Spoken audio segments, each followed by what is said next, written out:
पति पत्नी की प्रेम कहानी। एक आदमी ने एक बहुत ही खूबसूरत लड़की से शादी की। शादी के बाद दोनों की ज़िंदगी बहुत प्यार से गुजर रही थी। वह उसे बहुत ज़्यादा चाहता था और उसकी खूबसूरती की हमेशा तारीफ़ किया करता था।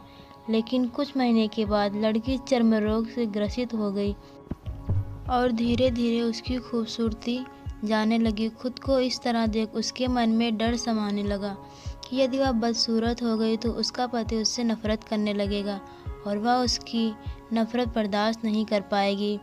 इस बीच एक दिन पति को किसी काम से शहर से बाहर जाना पड़ा। काम खत्म कर जब वह घर वापस लौट रहा था तभी उसका एक्सीडेंट हो गया। एक्सीडेंट में उसने अपनी दोनों आंखें खो दी।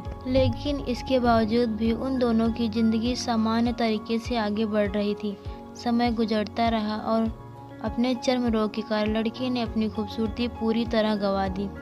वह बदसूरत हो गई थी, लेकिन अंधे पति को इस बारे में कुछ भी पता नहीं था, इसलिए इसका उनके खुशहाल विवाहित जीवन पर कोई प्रभाव नहीं पड़ा।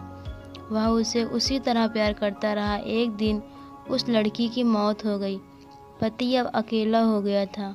वह बहुत दुखी था। वह उस शहर को छोड़कर जाना चाहता था। उसने अंतिम संस्कार की सारी क्रियाविधि पूर्ण की और शहर छोड़कर जाने लगा।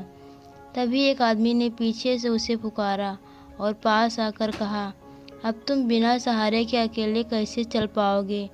इतने साल तो तुम्हारी पत्नी तुम्हारी मदद किया करती थी।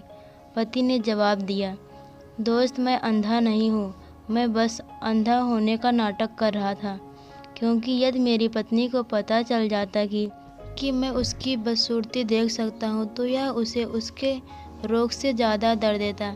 इसलिए मैंने इतने साल अंधे होने का दिखावा किया। वह बहुत अच्छी पत्नी थी, मैं बस उसे खुश रखना चाहता था। सीख: खुश रहने के लिए हमें एक दूसरे की कमियों के प्रति आंखें बंद कर लेना चाहिए और उन कमियों को नज़रअंदाज कर देना चाहिए। दोस्तों, ये कहानी आपको कैसी लगी हमें कमेंट के माध्यम से ज़रूर बताएं। सुनने के लिए धन्यवाद।